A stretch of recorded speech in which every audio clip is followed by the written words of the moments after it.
This is me.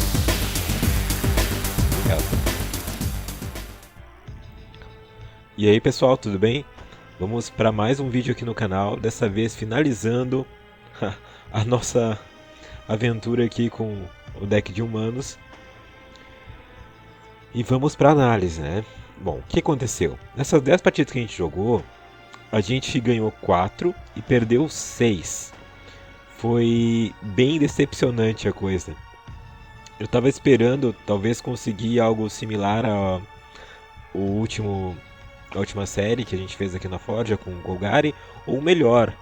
Estava esperando uma coisa melhor, talvez um 7/3, já seria bem interessante. Mas infelizmente não aconteceu. O que eu notei de dificuldade no deck? A gente não reage bem contra controle. O deck tem bastante dificuldades contra decks controle, tem bastante carta de remoção em massa. E o metagame está infestado de controle. Das 10 partidas que a gente jogou contra 9 estratégias que eram de controle. Grande parte delas, né, tinham essas mágicas assim de remoção global. 2 era contra decks mais... Na verdade, era um deck de destreza, né? Tem muito deck de destreza, foi o único deck que a gente teve repetido, a gente teve 2 partidas contra destreza, teve contra humanos, teve o Jeskai Control que eu coloquei no canal. Surpreendentemente a gente teve também uma partida contra um deck de artefatos, né, vermelho e azul, que era muito comum antes de sair as novas coleções, mas agora sumiu. Eu até coloquei um gameplay porque eu achei bem curioso e foi uma boa partida também, eu achei interessante colocar. Coloquei para vocês também, vocês viram o Jeskai, que foi a primeira partida e foi um controle muito interessante, foi bem disputado. Coloquei uma gameplay também contra um outro deck humanos, porque foi o único deck que não era controle também, e porque é interessante ver como é que a gente reagiu, o nosso deck reagiu contra um deck com a mesma estratégia.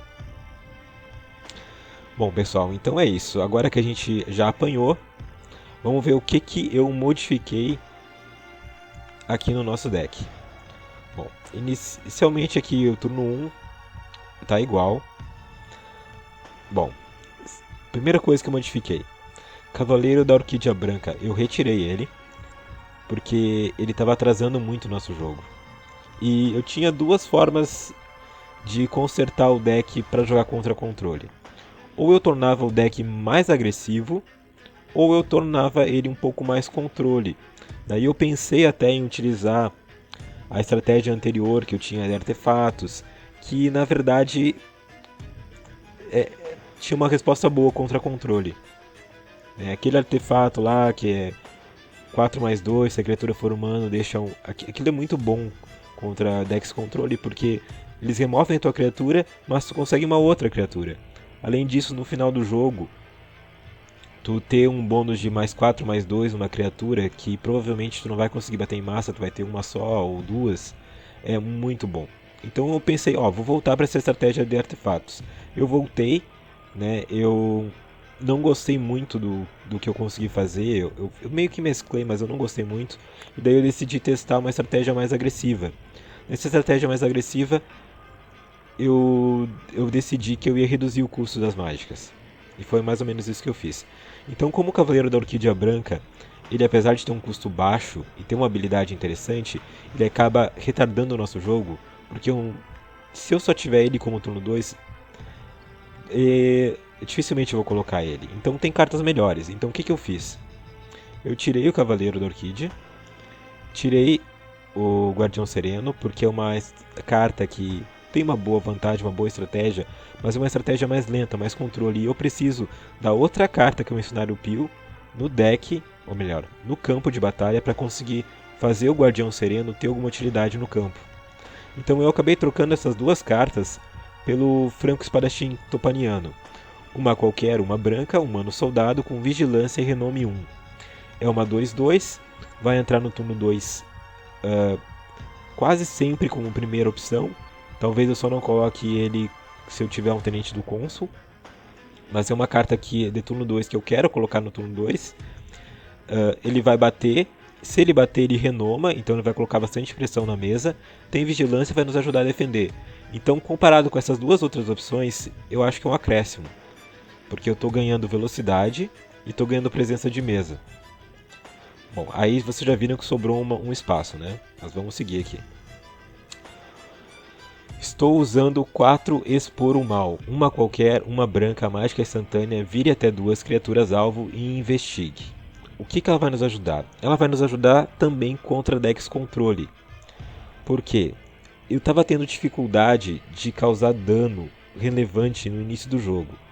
Porque os decks controle em geral, eles colocavam criaturas pequenas no campo. Por exemplo, Patrulheiro Silvestre entra, serve como para bloqueio, vai dar um terreno pro oponente. E eles usavam para evitar que o meu Tenente do Cônsul renomasse. Isso atrasa muito o nosso jogo e a gente não quer que o jogo se atrase contra um controle.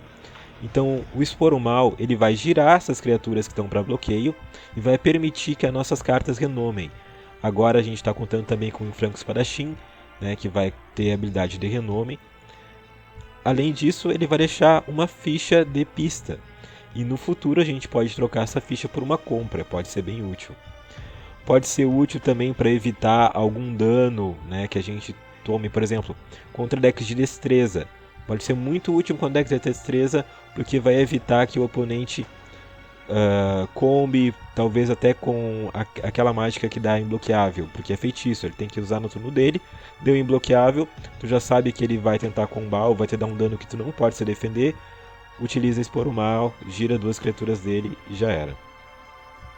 Continuamos com Declaração em Pedra, Bispo do Passado, Missionário Pio, pensei em tirar, mas acabei mantendo ele pra também, essa habilidade dele, ela acaba travando um pouco esses decks agros, né? Então é uma coisa interessante também, não dá pra só fazer o deck voltado pro controle, então acho que é interessante o Missionário Pio aqui. Sempre vigilante, uma ótima carta. E estamos usando Opor Resistência, também defesa contra controle. 2 quaisquer, uma branca, mágica instantânea. As criaturas que eu controlo ganham +1/+0 e indestrutível.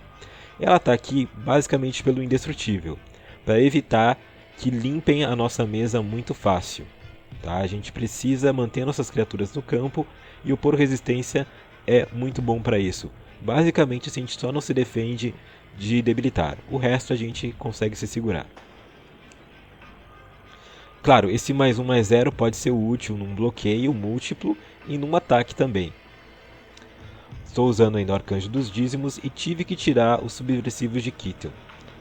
Não que seja uma carta ruim, muito longe disso, estava sendo bem útil, só que para essa estratégia mais agressiva, essas cartas de custo 4 acabaram pesando. Então eu tive que optar por retirar os Subversivos de Kittel e fiquei com o turno 4 apenas com o Arcanjo dos Dízimos e o Gideon aliado de Zendikar. Eu tirei também a Zona de Isolamento. Essa aqui é uma carta que me doeu bastante tirar, porque ela é muito útil, né? Eu sei que eu vou sentir falta em vários jogos dessa carta, mas é custo 4, tá? E eu acabei substituindo ela exatamente pelo Expor o Mal. Expor o Mal também vai servir como defesa, vai evitar que uma criatura ataque, alguma coisa assim. Não é a mesma coisa que tu exilar a criatura, mas é como eu disse, ele vai nos dar velocidade e a gente está optando por essa estratégia de velocidade. Continuo com a Avacyn. Bom, aqui tem uma mudança na base de mana. Eu abandonei as abadias de Westvale. Elas têm utilidade, mas eu notei que 95% dos jogos eu não estava usando elas para nada. E sei lá, em 10% dos jogos elas estavam sendo até um ônus, estavam nos atrapalhando. Porque elas vão gerar esse mana incolor e eu não quero isso no início do jogo. A gente continua com criaturas aqui importantes, com um custo específico, 2 manas. Por exemplo, digamos que eu tenha 3 manas no campo. Aliás, 2 manas no campo, tá? E tenha 2 criaturas de custo 1, eu não vou conseguir colocar as 2 se uma delas for abadia. Então, por incrível que pareça, eu percebi que ela estava atrapalhando mais do que nos ajudando. Pode ser que eu venha voltar e mudar de ideia depois, mas por enquanto, nesse metagame como tá, eu acho que é mais vantajoso tirar a abadia. e focar numa estratégia mais agressiva, porque tem muito controle. Bom, pessoal, é isso. Eu já testei o deck, tá? Ele se portou melhor. Ainda tem dificuldade contra controle, ainda tô achando dificuldade contra controle. Mas acho que tá mais... Como posso dizer? Tá mais consistente agora. No futuro, a gente pode vir a ver esse deck de novo, fazer uma nova faixa de decks com ele e tentar ver como é que ele se sai contra o metagame fazendo 10 partidas, mas por agora a gente não vai abordar isso. A gente vai no próximo vídeo, aliás, no próximo vídeo não. Na sequência da Forja de Decks a gente vai trabalhar agora com um deck de destreza. Já que eu acabei omitindo jogos com um deck de destreza dos gameplays, que eu queria mostrar, até porque é um deck que está jogando muito, eu resolvi que eu vou trabalhar com ele agora, então a gente não vai ficar tão defasado de destreza. O próximo deck tech é deck de destreza Izzet Destreza. E é isso aí, pessoal. Muito obrigado, um abraço.